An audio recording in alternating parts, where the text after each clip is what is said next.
आप सभी का स्वागत है एक बार फिर से आपके अपने चैनल एक स्टडी पॉइंट में। दोस्तों, आज हम एक नए टॉपिक पर बात करेंगे और आज का हमारा टॉपिक है concept of equality. It means समानता की संकल्पना या अवधारणा। तो आइए शुरू करते हैं। देखिए, जैसे हम बात कर रहे हैं कि हमें आज इक्वालिटी के कॉन्सेप्ट को क्लियर करना है, लेकिन अगर हम देखें थोड़ा सा हिस्टोरिकल बैकग्राउंड या हम कहें इसकी एक समरी भी हमने बनाई है, इसमें जो हमें डिस्कस करना है और थोड़ा सा एक बार हम देख लेते हैं आखिर क्या कुछ हम इसमें कम्प्लीटली डिस्कस करेंगे। फर्स्ट, इंट्रोडक्शन पर हम बात करेंगे, आखिर प्रस्तावना क्या है, प्रस्तावना में हम क्या कुछ एक्सप्लेन कर सकते हैं। इंट्रोडक्शन पर हम बात करेंगे और इसमें हम बात करेंगे meaning of equality. It means समानता का अर्थ क्या है, उस पर हम बात करेंगे। और इसी में हम बात करेंगे समानता की अवधारणा का विकास। इट मीन्स अगर हम बात करें evolution of the equality concept. It means अगर हम देखें आखिर इसकी अवधारणा का विकास कैसे होता है, इसका कोई हिस्टोरिकल बैकग्राउंड है या कोई किस तरह से एफर्ट्स हो पाता है इक्वालिटी के कॉन्सेप्ट को लेकर, तो वो सब हम डिटेल में डिस्कस करेंगे। और इसी में अगर हम देखें क्वेश्चन भी हम रेज करेंगे और उस पर सोल्यूशन भी हम कर पाएंगे, उस पर डिस्कस भी कर पाएंगे। समानता की ज़रूरत क्यों है, इट मीन्स व्हाई इक्वालिटी, आखिर हमें आवश्यकता क्यों है, इक्वालिटी पर हम क्यों बात करना चाहते हैं और इक्वालिटी हमारी लाइफ का और इम्पोर्टेंट पार्ट है या नहीं, उस पर भी हमें डिस्कस करना है। और उसके बाद हम बात करेंगे समानता के रूप, it means form of equality. और इसी में हम बात भी ये भी करेंगे समानता के विविध आयाम, it means dimensions of equality. और डायमेंशंस को लेकर भी अगर हम देखें बहुत एक इम्पोर्टेंट टॉपिक है ये डायमेंशंस ऑफ इक्वालिटी की। जब हम बात करते हैं इस पर भी ऑलमोस्ट क्वेश्चन रिपीट होता ही होता है, स्पेशली इस पर भी सेपरेट क्वेश्चन आ जाता है या फिर इक्वालिटी पर एक ऐसे भी आ जाता है, एक निबंध भी आ जाता है कि कम्प्लीटली इक्वालिटी को एक्सप्लेन कीजिए। और इसी में हम ये भी बात करेंगे relation between equality and freedom, या हम कहें लिबर्टी एंड इक्वालिटी, दोनों में क्या रिलेशन है उस पर भी हम बात कर पाएंगे। चलिए, अब सबसे स्टार्टिंग में अगर हम बात करें इंट्रोडक्शन पर हम बात करते हैं आखिर प्रस्तावना। इंट्रोडक्शन की जब हम बात करते हैं तो सबसे पहले हम देख पाते हैं आखिर ये किस तरह का एक थॉट्स है, किस तरह का एक आइडिया है। तो हम ये कह सकते हैं इसको, यह एंशिएंट ईरा का पार्ट नहीं है। एंशिएंट ईरा में हम देख सकते हैं यह कॉन्सेप्ट, या फिर मिडवल ईरा में हम देख पाते हैं यह कॉन्सेप्ट एब्सेंस नहीं है या उपस्थित नहीं है। लेकिन हम ये देख सकते हैं कि समानता एक कैसा है, एक मॉडर्न कंसेप्ट या एक मॉडर्न आइडिया की हम बात कर सकते हैं, एक आधुनिक विचार है। और इसमें हम ये भी देख सकते हैं फिर जब हम इसको मॉडर्न कंसेप्ट मान ही रहे हैं तो फिर हम ये भी कहेंगे इसको कि लोकतंत्र का मूलाधार, इट मीन्स हम कह सकते हैं डेमोक्रेसी का एक बेसिक कंसेप्ट भी है ये। चलिए, डेमोक्रेसी के साथ साथ में हम ये भी देख सकते हैं। उसके बाद जब हम थोड़ा सा देखें सोसाइटी को, अगर हम देख सकते हैं सोसाइटी को, अगर हम बेस बनाते हैं स्टेट को हम देखते हैं, तो हम ये देख सकते हैं कि हम कोई ऐसा एक अननोन नंबर हम कह सकते हैं असंख्य है, जो कोई कोई ऐसी संख्या नहीं है, असंख्य असमानता है हम सोसाइटी में देख पाते हैं। आखिर किस तरह की हमें इनइक्वालिटी सोसाइटी में हम देख पाते हैं, असमानता, समाज में हमें बहुत सारी असमानताएं देखने को मिलती है।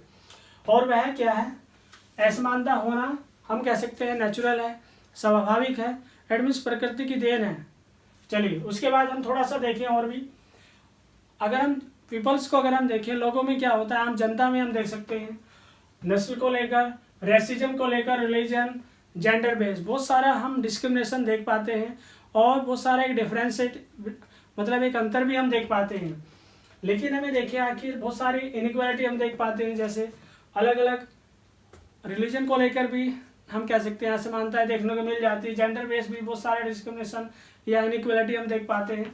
चलिए, उसके बाद थोड़ा सा और आगे हम देखें फिजिकली व्यक्तियों की, अगर हम बात करते हैं किसी भी व्यक्ति की हम बात करें तो एक सोसाइटी में हमें क्या देखने को मिलेगा, अगर हम देखते हैं फिजिकली अलग अलग बहुत सारे बदलाव हम देखते हैं सभी में। जैसे हम कह सकते हैं बॉडी स्ट्रक्चर तो एक जैसा हो सकता है, लेकिन अगर हम बात करें कोई ऐसा भी हो सकता है, उसमें हम कुछ एग्जाम्पल भी हैं जो हम डिस्कस करेंगे। फिजिकली हम कह सकते हैं व्यक्तियों की अलग अलग फिजिकली, किसी का मतलब अलग अलग फिजिकली हम देख पाते हैं सभी को। और फिर हम जेनेटिक्स की में भी हम बात करते हैं, आनुवंशिक किसी में कुछ किस तरह की फीचर्स होती है, किसी में किस तरह की फीचर्स होती है। और मेंटली कैपेबिलिटी की हम बात कर सकते हैं। अगर हम बात करें मानसिक सक्षमताएं, अलग अलग तरीके से हम देख सकते हैं, सभी अपने अपने माइंड को अलग अलग तरीके से यूज कर सकते हैं। ऐसा नहीं कि सभी एक ही डायरेक्शन में या सभी एक ही गोल्स को लेकर काम करते हैं। सभी की अपनी अपनी कैपेबिलिटी की हम बात करें वो डिफरेंट होती है, लेकिन हमें भी कह सकते हैं वो सभी असमान होती है, इक्वल नहीं होती है, इनइक्वल की हम बात कर सकते हैं। लेकिन हमें भी देख सकते हैं, अगर हम थोड़ा सा और भी आगे चले, इंट्रोडक्शन पर हम बात कर रहे हैं, अलग अलग तरीकों से क्या करते हैं हम, डिफरेंट डिफरेंट मेथड्स को हम फॉलो करते हैं और अपनी लाइफ स्टाइल हमारी अपनी अलग अलग होती है और हम अपनी लाइफ को अच्छे से ज़िंदगी को जी पाते हैं। और फिर हम ये भी देखते हैं हाइपोथेटिक कॉन्सेप्ट हमारी लाइफ का बहुत ही इम्पोर्टेंट पार्ट होता है। हम अपनी लाइफ में बहुत सारी कल्पनाएं करते हैं। ऐसा तो नहीं होता कि सभी की एक जैसी कल्पनाएं हैं, सभी एक जैसा हाइपोथेटिक कॉन्सेप्ट इमर्ज कर पाते हैं। सभी जिस भी इन्वायरमेंट में होते हैं उन सभी की अलग अलग एक हाइपोथेटिक कंसेप्ट कंटिन्यू प्रोसेस में रहता ही है। हम बहुत कुछ काल्पनिक चीज़ें सोचते हैं, लेकिन एक्चुअल में हम कितना कुछ कर पाते हैं वो सब हम ही जानते हैं। चलिए उसके बाद हम थोड़ा सा और भी देखें। जनरली अगर हम बात कर रहे हैं इक्वालिटी को लेकर, हम ये भी मान लेते हैं कि सभी एक समान होते हैं और सभी में एक जैसी डिग्निटी की हम बात करें, सभी में एक जैसी गरिमा भी होती है। अगर हम जनरली देखें सभी का जन्म लेने का प्रोसेस एक जैसा ही है। अगर हम बात करें ह्यूमन की, हम बात कर रहे हैं एक व्यक्ति का जन्म लेने का प्रोसेस एक जैसा ही है, लेकिन एक सबसे इम्पोर्टेंट पॉइंट ये भी है इक्वल डिग्निटी। सभी की एक गरिमा की हम बात कर सकते हैं, एक जैसी गरिमा सभी की होती है। लेकिन हम थोड़ा सा और आगे चलें, अगर हम देखें सोसाइटी में हम क्या कुछ एफर्ट्स कर सकते हैं। अगर हम जनरली अभी तक हम देख पाए हैं, जो हमने स्टार्टिंग में डिस्कस किया कि एक इक्वालिटी क्या है, इक्वालिटी एक मॉडर्न कॉन्सेप्ट है। चलिए ठीक है, उसके बाद मान लेते हैं कि डेमोक्रेसी का भी एक बहुत ही इम्पोर्टेंट पार्ट है। चलिए उसके बाद हम देखते हैं कि अलग अलग तरीके से हम सब की अपनी अपनी कैपेबिलिटी अलग अलग होती है, हम अलग अलग तरीके से अपने कामों को करते हैं। और उसमें सबसे इम्पोर्टेंट जो पॉइंट हम देख पाते हैं, सोसाइटी की जब हम बात करते हैं तो सामाजिक, आर्थिक और राजनीतिक स्ट्रक्चर को लेकर हम बात करते हैं। जो स्ट्रक्चर्स बने होते हैं, संरचनाएं, ठीक है ना, तो सभी क्या चाहते हैं, सभी चाहते हैं सोसाइटी में सामाजिक, आर्थिक, राजनीतिक ज़्यादा से ज़्यादा प्रोग्रेस की जाए, ठीक है ना, सोसाइटी के लेवल पर या हम कहें इकोनॉमिक लेवल पर सारी एक एफर्ट्स किए जाए। लेकिन एक हमारी कोशिश होती है, हम ट्राई करते रहते हैं, कोशिश हमारी कंटिन्यू रहती है, हम कोशिश करते रहते हैं। लेकिन हम ये देख सकते हैं, अगर हम थोड़ा सा नेचर बेस पर बात करें, प्रकृति के द्वारा, अगर हम प्रकृति के द्वारा बात करें कि सभी व्यक्तियों को समान शक्तियाँ प्रदान नहीं की गई है, एट मीन्स क्या हम कह सकते हैं कि सभी के पास एक जैसी पावर है प्रकृति ने। अगर हम देखें कुछ एग्जाम्पल भी हमने बनाए हैं, थोड़ा सा हम आगे से देखेंगे। लेकिन अगर हम देखें मेल और फीमेल, एट मीन्स अगर हम देखें मेल और फीमेल की अगर हम बात करते हैं तो उनका जो एक बॉडी स्ट्रक्चर, शरीर की जो एक संरचना होती है, ठीक है ना, उसमें भी हम देख पाते हैं बहुत सारे, हम कह सकते हैं कुछ डिफरेंस चीज़ें होती हैं, बदलाव होते हैं, ठीक है ना, शरीर की जो स्ट्रक्चर है वो भी डिफरेंट होती है। लेकिन हमें देख सकते हैं बुद्धिमत्ता, इंटेलिजेंस की अगर हम बात करें या हम कहें लेवल ऑफ इंटेलिजेंस, बुद्धिमत्ता का जो एक लेवल होता है वो भी डिफरेंट होता है, अलग अलग, सभी एक जैसा माइंड तो नहीं रखते हैं। उसके बाद प्रजनन क्षमता की हम बात करें वो भी अलग होता है, अलग अलग तरह की सोसाइटी में हम रहते हैं, हम सभी ये नहीं कह सकते कि हम एक जैसी सोसाइटी में रह पाते हैं। चलिए डिफरेंट अलग अलग सोसाइटी में हम रहते हैं।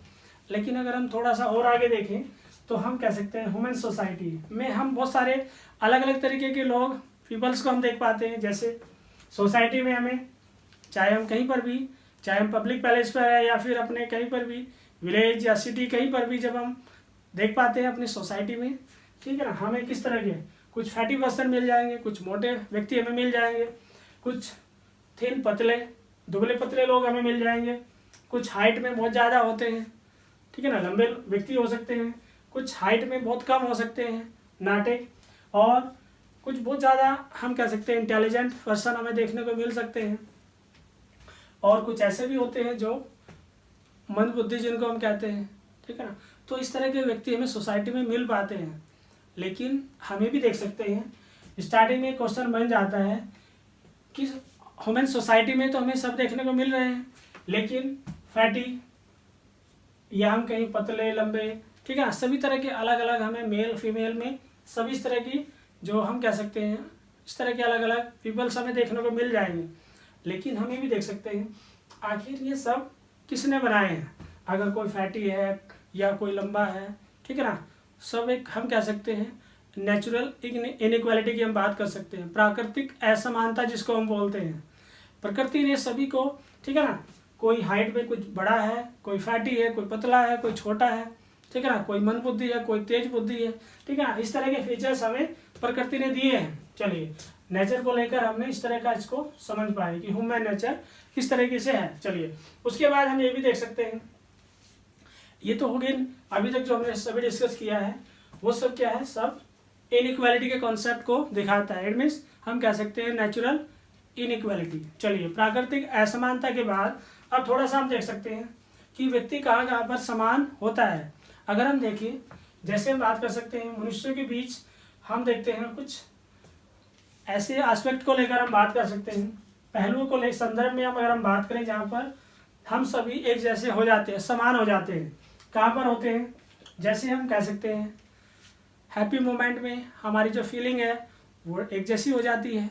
और अगर हम बात करें सैडी, दुखी वाली जो अवस्था होती है, पेन वाली जो स्थिति होती है, तो उसमें ऐसा होता है कि सभी एक जैसा, जब पेन वाली सिचुएशन बनती है तो सभी पेन रियलाइज करते हैं। ऐसा तो नहीं है कि एक व्यक्ति पेन वाली सिचुएशन में भी हंस रहा है, हैप्पी वाली मोमेंट बन रही है, या ऐसा हो सकता है एक व्यक्ति हैप्पी वाली मोमेंट में रो रहा है, दुखी है। ऐसा नहीं होता है। हम सोसाइटी में देख पाते हैं कि सब एक कुछ इस तरह की क्वालिटी हमें देखने को मिल जाएगी समाज में। जैसे हम देख सकते हैं सोसाइटी में हैप्पी मोमेंट बनते हैं तो अलग तरह की फीलिंग आती है, वो सभी सोसाइटी में आती है, सभी हम कह सकते हैं ऑल स्टेट में इस तरह की फीलिंग हम देख पाते हैं। चलिए उसके बाद पेन वाली सिचुएशन में हम बात करते हैं तो सभी एक जैसा रियलाइज कर पाते हैं, एक जैसा महसूस कर पाते हैं। चलिए उस सभी की अपनी एक जैसी कैपेसिटी होती है। लेकिन उसके बाद हम देख सकते हैं एक दूसरे के प्रति अटैचमेंट को लेकर हम बात करें, अटैचमेंट एक दूसरे के प्रति जो अटैचमेंट होता है फैमिली के प्रति हो सकता है, किसी फ्रेंड के प्रति अटैचमेंट हो सकता है, ठीक है ना, तो वो एक जैसा हमें देखने को मिलता है। चलिए उसके बाद थोड़ा सा और आते हैं, अगर हम बात करें सोसाइटी में एक दूसरे तरीके की इक्वालिटी भी हमें देखने को मिलती है। एक इक्वालिटी तो वो है, एक इनइक्वालिटी तो हमने देखा कि नेचर के द्वारा, प्रकृति के द्वारा हमें एक इनइक्वालिटी हम देख पाते हैं। लेकिन ए जो सेकंड पोजीशन पर है, जो सेकंड नंबर पर है, वो इनइक्वालिटी हम देख पाते हैं, वो समाज के द्वारा ही बनाई गई असमानताएं होती हैं, या हम कह सकते हैं सोसाइटी के द्वारा, या हम कहें सोसाइटी के द्वारा निर्मित की गई एक असमानताएं कैसी हो सकती है। जैसे हम देखें, हमें बहुत सारे इस तरह के सोसाइटी में जब हम देखते हैं, सोसाइटी में हमें इस तरह के बहुत सारे एग्जाम्पल मिल सकते हैं। जैसे हम बात कर सकते हैं, हमें डिफरेंट तरीके के बहुत सारे हम कह सकते हैं कि बुद्धि या बल के आधार पर या बहुत ज़्यादा टैलेंट के बेस पर हम देख सकते हैं, बहुत सारी उनकी अलग अलग कैपेबिलिटी होती है। अगर हम देखें, एक एग्जांपल हमने जो बनाया है, एक पुअर फैमिली की हम बात करेंगे। पुअर फैमिली में क्या हो सकता है, हमें इस तरह की बहुत सारा टैलेंट हमें देखने को मिलता है। बहुत सारे एग्जांपल हमारे सामने हैं कि ऐसा भी होता है कि उनके पास रिसोर्सेस नहीं होते हैं, ठीक है ना, लेकिन टैलेंट बहुत ज़्यादा होता है। ऐसा भी होता है उनके पास इस तरह का कोई हम कह सकते हैं इकोनॉमिक रिसोर्स भी नहीं होते हैं, लेकिन उसके बाद भी उनमें जो हम कह सकते हैं पावर की हम बात करें, ठीक है ना, शक्ति बहुत ज़्यादा होती है। और माइंड की भी हम बात कर सकते हैं, बुद्धि भी उनमें बहुत ज़्यादा हो सकती है। लेकिन हम ये भी देख सकते हैं ऐसी कंडीशन में क्या होता है, जो उनके पास जो टैलेंट होता है, जो हम एक वीकर सेक्शन या वीकर फैमिली की हम बात कर रहे हैं, जो निर्धन परिवार होते हैं, उनके पास इंटेलिजेंस की हम बात करें, बुद्धि भी है, बुद्धिमान भी है, लेकिन फोर्स उनके पास बल भी है और टैलेंट भी है, लेकिन उसको किस डायरेक्शन में यूज करना है वो सही से डायरेक्शन में यूज नहीं कर पाते।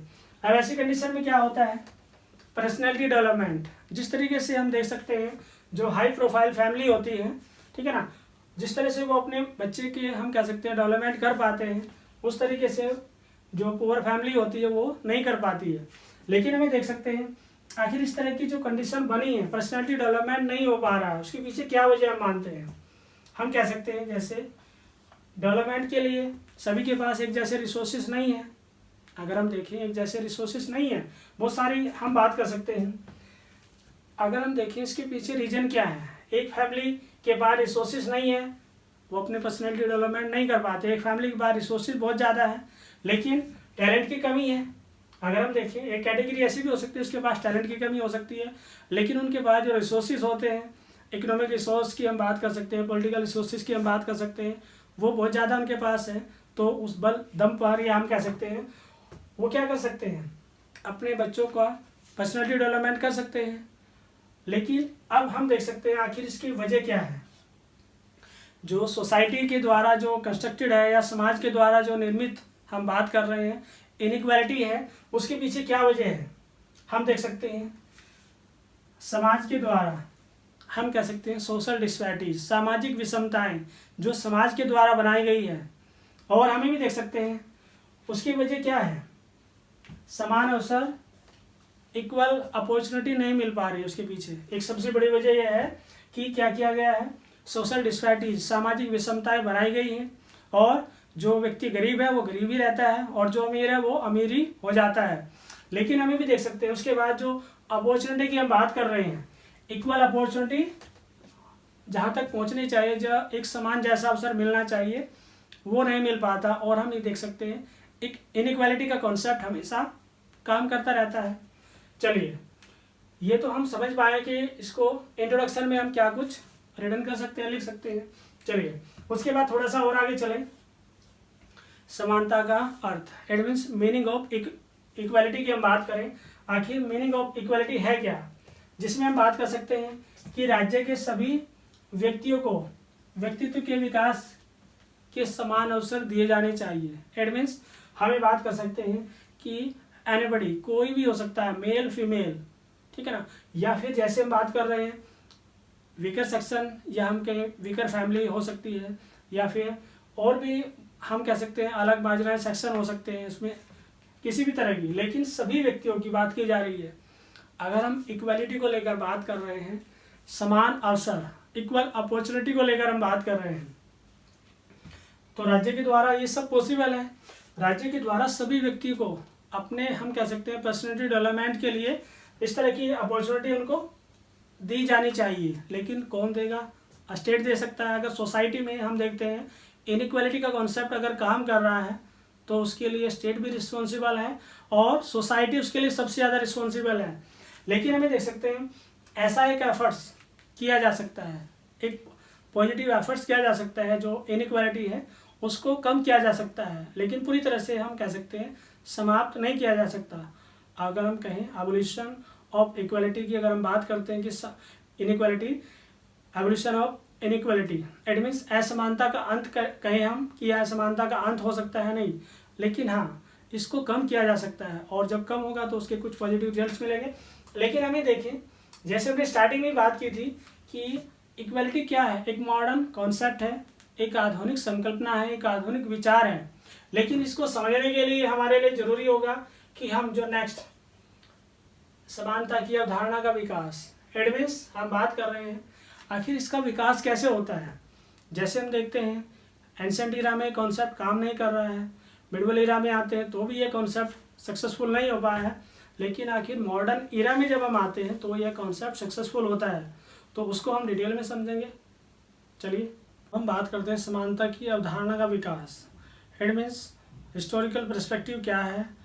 अगर हम बात करते हैं कॉन्सेप्ट ऑफ इक्वालिटी, अगर हम देखें कि समानता का विकास कैसे होता है, इंस्टेंट होता है, जैसे हमने स्टार्टिंग में भी डिस्कस किया था। इक्वालिटी क्या है, इक्वालिटी एक मॉडर्न फिनोमिना या हम कहें आधुनिक संकल्पना है, या एक आधुनिक अवधारणा है, या एक आधुनिक विचार है। लेकिन हम थोड़ा सा हिस्टोरिकल बैकग्राउंड को भी समझे। आखिर बहुत सारे जो हम कह सकते हैं बहुत सारे पॉलिटिकल फिलोसफर हैं वो इक्वालिटी को लेकर क्या सोचते हैं। तो आइए स्टार्ट करते हैं। सबसे पहले अगर हम देखें समानता की अवधारणा का विकास आखिर कैसे विकास हुआ है, तो सबसे पहले हम देख सकते हैं जैसे हमने मीनिंग ऑफ इक्वालिटी पर भी बात की थी, तो उसमें हमने बात की थी कि सभी राज्य का एक, हम कह सकते हैं राज्य का भी अपनी ड्यूटीज है, राज्य का भी अपना कर्तव्य है कि वह सभी के लिए एक जैसे अवसर, इक्वल अपॉर्चुनिटी को लेकर हम बात कर रहे थे। लेकिन अगर हम थोड़ा सा देखें और भी, समाज में विभेदों का अंत, it means end of discrimination की हम बात कर सकते हैं। भेदभाव किसी भी तरह के, उसको अंत करने की बात की गई है। और अगर हम बात करें एंड ऑफ स्पेशल प्रिविलेजेस की हम बात कर सकते हैं, विशेषाधिकार, ठीक है, उनको समाप्त करने की बात की जा रही है। और हम ये भी कह सकते हैं end of disparities, it means विषमताओं का अंत होना चाहिए। और इसके लिए हम ये भी देखते हैं जैसे जैसे सिस्टम में बदलाव हुए हैं, चाहे हम नेचुरल स्टेज में हम देखते हैं, चाहे एंशिएंट ईरा या फिर मिडवेल ईरा में आते हैं, या फिर आधुनिक काल की हम बात करते हैं, मॉडर्न ईरा, उन सभी में बहुत सारे बदलाव हुए हैं। लेकिन बदलाव कैसे हो पाए हैं, अगर हम देखें, बदलाव होने के लिए हमें क्या किए हैं, कंटिन्यू एफर्ट्स, लगातार या हम कहीं निरंतर प्रयास किए जाते रहे हैं। और जिसको हम ये भी कह सकते हैं कि स्ट्रगल, एक संघर्ष को लेकर हम कहें कि कंटिन्यू स्ट्रगल किए गए हैं, प्रयास किए गए हैं। लेकिन हम थोड़ा सा इसके बारे में समझें, आखिर प्रयास किस तरह से हुए हैं। जैसे हम एंसेंट ईरा की जैसे हम बात कर रहे थे, या ग्रीस पीरियड की हम बात करते हैं, तो उसमें हम देख सकते हैं जैसे ग्रीस ईरा से हम स्टार्ट करते हैं और इक्वालिटी को लेकर बहुत सारे एफर्ट्स किए जाते हैं। और 20वीं सेंचुरी तक हम देखते हैं, अगर हम देखें वैसे तो एट प्रेजेंट भी हम 21st सेंचुरी की हम बात कर सकते हैं, इक्वालिटी को लेकर बहुत सारे एफर्ट्स अभी भी किए जा रहे हैं। ऐसा नहीं है कि हम कह सकते हैं बहुत सारे डेमोक्रेटिक स्टेट बन चुके हैं तो इक्वालिटी का कॉन्सेप्ट सक्सेसफुल हो चुका है, नहीं, अभी बहुत सारे प्रयास किए जाने बाकी हैं और प्रयास किए भी जा रहे हैं, कुछ बहुत अच्छे रिजल्ट्स भी मिल रहे हैं। लेकिन हमें देख सकते हैं आखिर सारे एफर्ट्स क्यों किए जा रहे हैं, निरंतर हम प्रयास कर रहे हैं, कंटिन्यू एफर्ट्स की अगर हम बात करते हैं, या फिर हम कहें कि प्रयास करने के साथ साथ में स्ट्रगल भी किए जा रहे हैं। हम क्या चाहते हैं, आखिर इस तरह के एफर्ट्स हम क्यों कर रहे हैं, हम कह सकते हैं सोसाइटी को इक्वल बनाने के लिए एफर्ट्स किए जा रहे हैं, इक्वल अपॉर्चुनिटी देने के लिए एफर्ट्स किए जा रहे हैं। लेकिन हम देखिए थोड़ा सा, अगर हम हिस्टोरिकल बैकग्राउंड को थोड़ा सा समझने का हम एक प्रयास कर रहे हैं, तो हम देख सकते हैं इतिहास में अगर हम बात कर रहे हैं, हिस्टोरिकल पर्सपेक्टिव को लेकर हम बात करते हैं, तो उसमें हम बात कर सकते हैं कॉन्सेप्ट ऑफ इक्वालिटी। तो उसके हम देखते हैं बहुत सारे बदलाव हुए हैं, बहुत सारे चेंजेज हुए हैं। तो उसमें हम देखें आखिर इनइक्वालिटी की वजह क्या हो सकती है, बहुत सारे कारण हम देख सकते हैं। अगर हम देखते हैं इनइक्वालिटी में बहुत सारे सिस्टम में कुछ ऐसी व्यवस्था बनी रह सकती है जिसको हम कह सकते हैं निरंकुश शासकों की एक व्यवस्था। अगर हम बात करें ऑटोक्रेटिक रूल की हम बात कर सकते हैं। ऑटोक्रेटिक रूल के साथ साथ में हम कह निरंकुश शासकों की व्यवस्था ऐसी बनी हुई है जो अनजस्टिस फॉर्म में काम कर रही है, अनजस्टिस, अन्याय पूर्ण एक व्यवस्था बनी हुई है।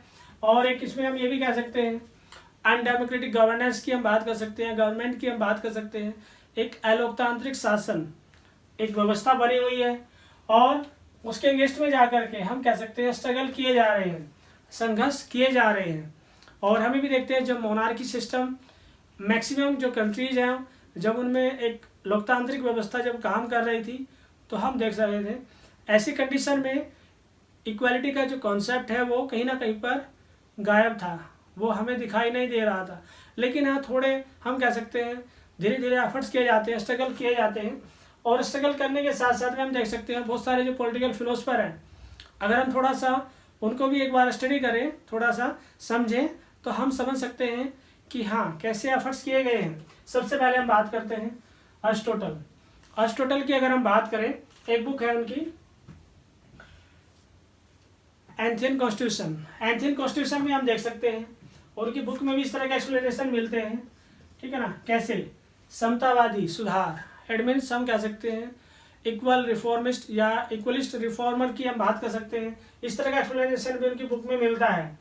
लेकिन अरिस्टोटल की अगर हम बात करते हैं, अरिस्टोटल की एक बुक है, बहुत ही पॉपुलर बुक्स है, अगर हम देखें कौन सी बुक है, पॉलिटिक्स, राजनीति में जब हम बात करते हैं तो उन्होंने कहा इक्वलिटी के लिए जस्टिस, एक अगर हम देखते हैं कॉन्सेप्ट और भी ऐड किया उन्होंने, equality and justice, it means समानता और न्याय।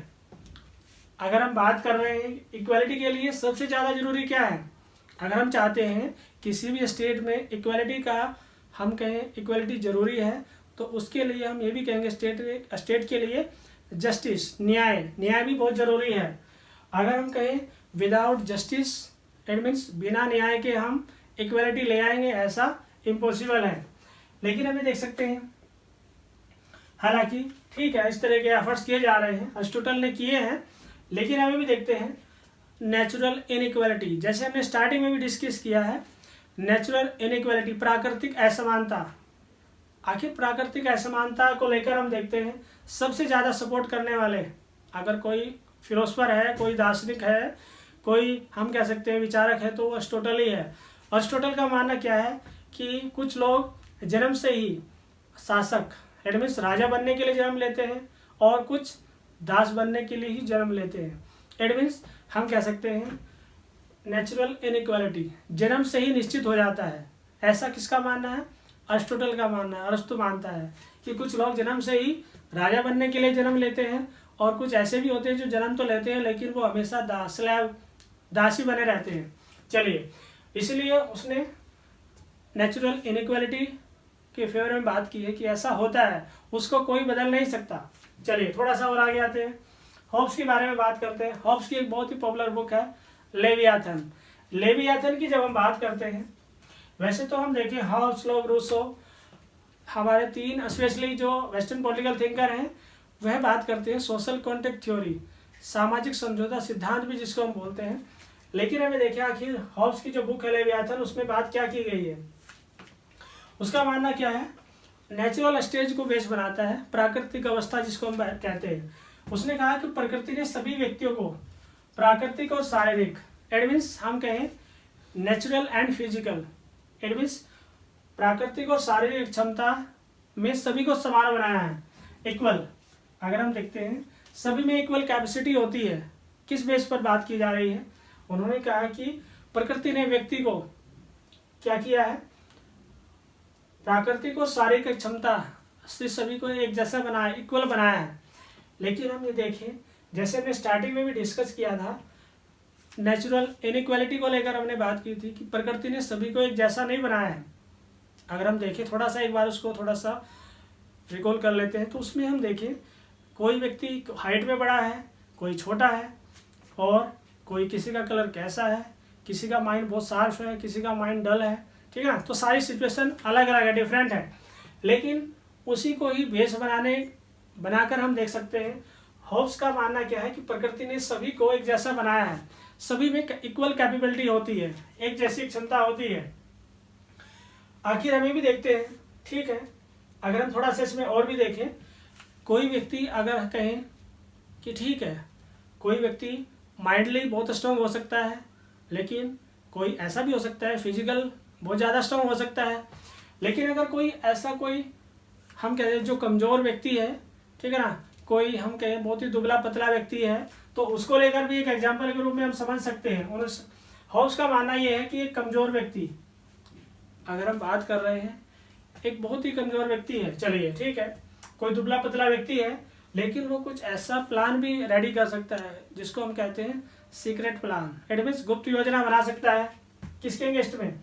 एक स्ट्रॉन्ग पर्सन अगर हम बात करते हैं उसके अगेंस्ट में क्या कर सकता है, एक ग्रुप बना करके, या फिर ऐसा भी हो सकता है उसकी जो वीकनेस पॉइंट होते हैं, जो कमजोरी होती है, उसको सर्च करके ढूंढ के फिर क्या कर सकता है, जो सबसे ताकतवर व्यक्ति होता है उसके अगेंस्ट में, ठीक है ना, उसको मार सकता है, उसको लॉस पहुंचा सकता है। अगर हम देखें ऐसा भी हो सकता है। इसलिए हम किसी को, चाहे वो कितना ही दुबला पतला व्यक्ति है या एक दूसरा जो व्यक्ति है वो कितना शक्तिशाली व्यक्ति है, दोनों की पावर को हम कम नहीं आंक सकते। अगर हम कम आंकते हैं, ठीक है ना, तो कहीं ना कहीं पर हम धोखे में रहते हैं। ऐसा कौन मानता है? हॉब्स। उसने एग्जाम्पल भी दिया है कि अगर कोई ऐसा भी हो सकता है, ठीक है, उसके पास किसी तरह की पावर नहीं है, लेकिन हो सकता है उसका माइंड अलग तरीके से काम करता है, ऐसा भी हो सकता है। चलिए थोड़ा सा और भी हम देख सकते हैं। समानता की इस अवधारणा को अगर हम देखें, सबसे बड़ा खतरा मीन्स अगर हम देखते हैं ऐसा कब हो सकता है, अगर हम देखें इक्वलिटी को लेकर हम बात कर रहे हैं, इक्वलिटी को सबसे बड़ा लॉस कब हो सकता है, सबसे बड़ा हम कहें सबसे ज़्यादा हानि कब पहुंचाई जा सकती है? कब? जब कुछ व्यक्ति किसी दूसरे व्यक्ति पर अपने उसको अंडर में लें या फिर उस पर फोर्सफुल्ली इस तरह का प्रेशर डालें, ज़बरदस्ती उस पर शासन करने की कोशिश करें, तो ऐसी अवस्था में क्या होगा, इक्वालिटी का कॉन्सेप्ट गायब हो जाएगा। चलिए उसके बाद जॉन लॉक पर आते हैं। जॉन लॉक की अगर हम बात करें, उसका मानना क्या है कि प्रकृति ने सभी मनुष्यों को समान, इक्वल, अगर हम कहें सभी को एक जैसा समान बनाया है, और हम कहें लिबर्टी, सभी को स्वतंत्रता दी है जन्म से ही। प्रकृति ने हमेशा, अगर हम देखते हैं नेचुरल स्टेज को ही बेस बनाया गया है कि प्राकृतिक अवस्था से सभी को क्या है, सभी के पास फ्रीडम है, सभी के पास आज़ादी है, और सभी एक समान है, सभी में कोई डिफरेंशिएट नहीं है, कोई अंतर नहीं है। लेकिन हम ये भी देखते हैं कि कोई व्यक्ति, राइट टू लाइफ की हम बात कर सकते हैं, राइट टू हेल्थ की बात करें, स्वास्थ्य रहने का अधिकार, right to liberty, right to property, किसी तरह से कोई लॉस ना पहुंचाए। जैसे हम देखते भी हैं जॉन लॉक के बारे में, हम 3 राइट्स को लेकर हम बात करते हैं कि 3 अधिकारों पर वह बात करता है। कौन से? Right to life, right to property और राइट टू फ्रीडम या राइट टू लिबर्टी के नाम से हम जानते हैं। तो 3 अधिकार तो उसको कंपलसरी जन्म से ही मिल जाते हैं, उसको कोई छीन नहीं सकता है। चलिए उसके बाद रूसो पर आते हैं। लेकिन आखिर जितने भी हम देख पा रहे हैं, ठीक है ना, लिबर्टी के कॉन्सेप्ट को ही बेस बनाया गया, और इक्वालिटी को हम देखते हैं, ठीक है ना। अगर हम कहें इक्वालिटी हम चाहते हैं तो राइट टू लाइफ भी चाहिए, हेल्थ भी चाहिए, फ्रीडम भी चाहिए, लिबर्टी भी चाहिए, और प्रॉपर्टी भी चाहिए, संपत्ति भी चाहिए। चलिए उसके बाद रूसो पर आते हैं। रूसो की जब हम बात करते हैं तो उसका मानना क्या है कि प्राकृतिक अवस्था में लोगों के बीच केवल प्राकृतिक नेचुरल इनइक्वालिटी होती है। अगर हम देखते हैं नेचुरल स्टेज से ही, जो रूसो का मानना है कि कैसी कंडीशन बनी होती है, नेचुरल स्टेज में अगर हम बात करें इनइक्वालिटी बनी होती है, हम मानते हैं। चलिए ठीक है, लेकिन हमें भी कह सकते हैं धीरे धीरे सोसाइटी में बहुत सारे हम देख सकते हैं, बहुत सारे चेंजेस आते रहते हैं, नए नए रूल रेगुलेशन बनाए जाते हैं, नए कानून बनते हैं, ठीक है ना। और हमें भी देख सकते हैं प्रॉपर्टी को लेकर भी हम देखते हैं बहुत सारे एफर्ट्स किए जाते हैं। हम कह सकते हैं धीरे धीरे हम क्या करते हैं, प्रॉपर्टी का कलेक्शन करना शुरू कर देते हैं। और ऐसी कंडीशन में क्या होता है, जैसे हम सुनते भी हैं माया माँ ठगनी, ठीक है ना। धीरे धीरे हम जब इस कंपटीशन में लग जाते हैं कि मुझे इतना मनी कलेक्ट करना है, मेरे पास इतना गोल्ड होना चाहिए, मेरे पास इस तरह की फैसिलिटी होनी चाहिए, तो फिर क्या होता है, व्यक्ति भ्रष्ट हो जाता है, करप्शन करना शुरू कर देता है, और धीरे धीरे इतना सेल्फिश हो जाता है कि एक दूसरे को मार काट करना शुरू कर देता है। ऐसी कंडीशन में ही हम देखते हैं इनइक्वालिटी, या हम कहें बॉर्न ऑफ इनइक्वालिटी, असमानता का जन्म होता है। चलिए ये स्टेटमेंट किसका है, रूसो का है। रूसो का मानना क्या है कि इनइक्वालिटी नेचुरल स्टेज से तो हम देख सकते हैं, प्राकृतिक अवस्था में तो हम देख सकते हैं इनइक्वालिटी होती है, लेकिन सोसाइटी के द्वारा भी इनइक्वालिटी यानी कि असमानता का निर्माण होता है। चलिए उसके बाद अगर हम देखें, ये तो ठीक है कि बहुत सारे वेस्टर्न पॉलिटिकल थिंकर हमने देखा, चाहे हम एरिस्टोटल की हम बात करते हैं, हॉब्स की बात करते हैं, जॉन लॉक की बात करते हैं, रूसो की बात करते हैं, लेकिन इसी के साथ में अगर हम देखें और भी बहुत सारे ऐसे एफर्ट्स किए गए हैं इक्वालिटी को लेकर। एफर्ट्स अगर हम देखें यूएसए की हम बात कर सकते हैं, अमेरिका के स्वतंत्रता संबंधी घोषणा पत्र अगर हम देखते हैं उसमें भी इस तरह के एफर्ट्स किए गए हैं। कब? 1776 में हम बात कर सकते हैं, 1776 में इस तरह के एफर्ट्स हुए हैं, हम मानते हैं। लेकिन जो अमेरिका का स्वतंत्रता घोषणा पत्र है उसमें बात क्या की गई है, उसमें बात की गई है कि ईश्वर ने सभी मनुष्यों को समान बनाया है।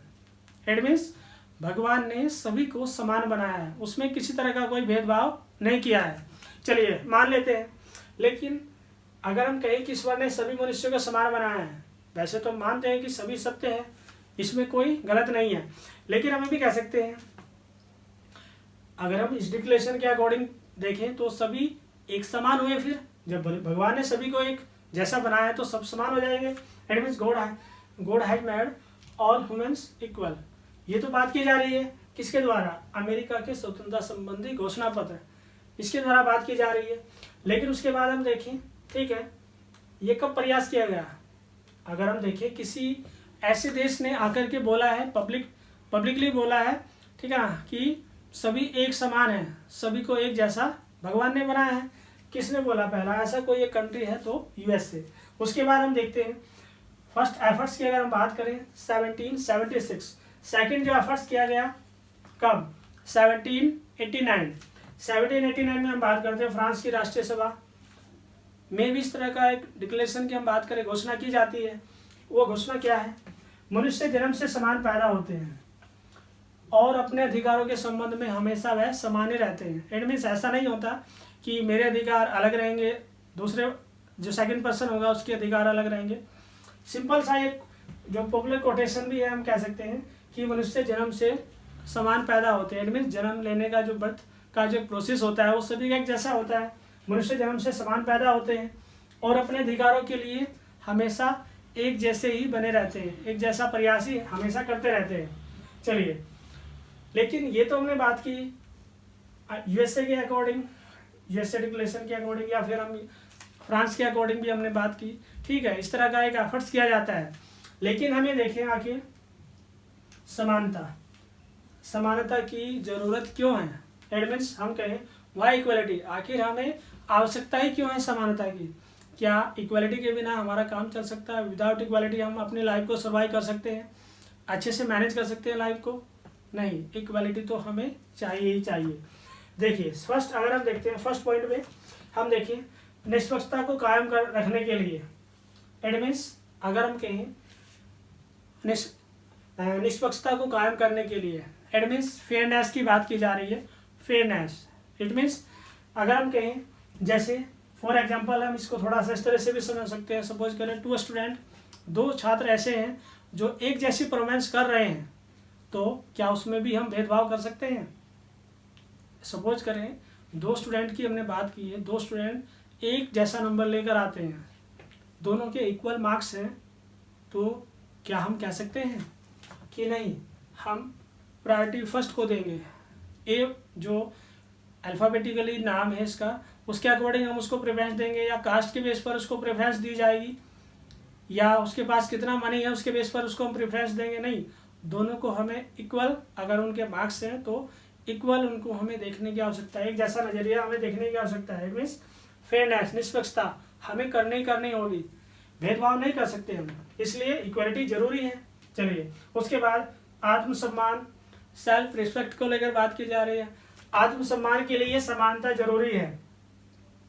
आखिर आत्मसम्मान की जब हम बात करते हैं सभी की आवश्यकता होती है, चाहे मेल है चाहे फीमेल है, सभी की आवश्यकता होती है। और जब हम देखते हैं सोसाइटी में, वो हमारी एक लाइफ का इम्पोर्टेंट पार्ट भी होती है, चाहे हम किसी भी सेक्टर में, चाहे पब्लिक सेक्टर है चाहे प्राइवेट सेक्टर है, ठीक है ना, तो या किसी भी सोसाइटी की हम बात करें तो ये आवश्यकता तो हमेशा बनी रहती है। इसलिए हमें आवश्यकता है सेल्फ रिस्पेक्ट, हमारा आत्मसम्मान होना चाहिए, हमें कहें हम एक प्राउड फील होना चाहिए हमें कि हम सोसाइटी में रहते हैं और सोसाइटी की जो भी किसी तरह का हमारे साथ डिस्क्रिमिनेशन नहीं होता है, इक्वलिटी में हम सर्वाइव कर पाते हैं। चलिए उसके बाद नेक्स्ट समानता के साथ कर्तव्य। इट मीन्स अगर हम देखें इक्वलिटी के साथ में, अगर हम कहें इक्वलिटी सफिशिएंट है, नहीं, इक्वलिटी के साथ साथ में हम देखते हैं ड्यूटीज़ भी हमारे जरूरी होते हैं, हमारे कर्तव्य भी हमसे जुड़े होते हैं। हम कह सकते हैं जैसा हम दूसरों के प्रति व्यवहार करते हैं, अगर हम किसी भी अदर पर्सन की हम बात कर सकते हैं, अन्य व्यक्ति के साथ में जिस तरह का हम एक्सपेक्टेशन करते हैं कि हमारे साथ अच्छे से ट्रीट किया जाए हमें, और हमें भी तो उस सेकंड पर्सन को भी इस तरह की एक्सपेक्टेशन होनी चाहिए।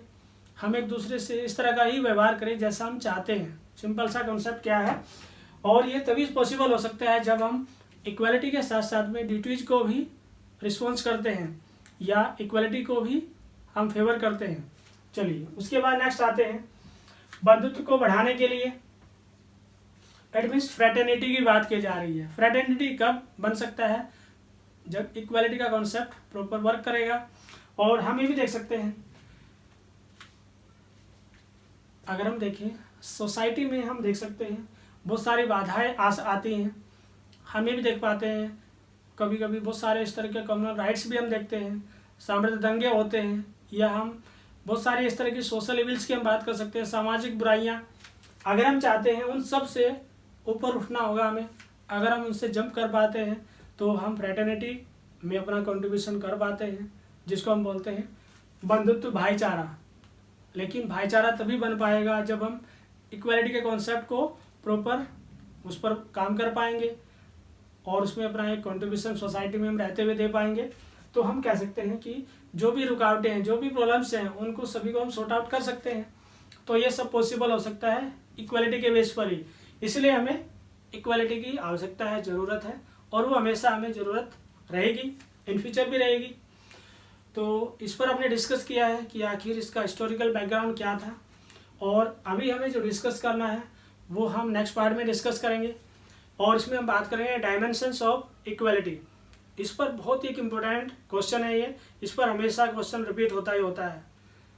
और इसके अलावा भी अगर लगता है कोई डाउट्स हैं तो कमेंट बॉक्स में मेंशन कीजिए। Thanks for watching the video.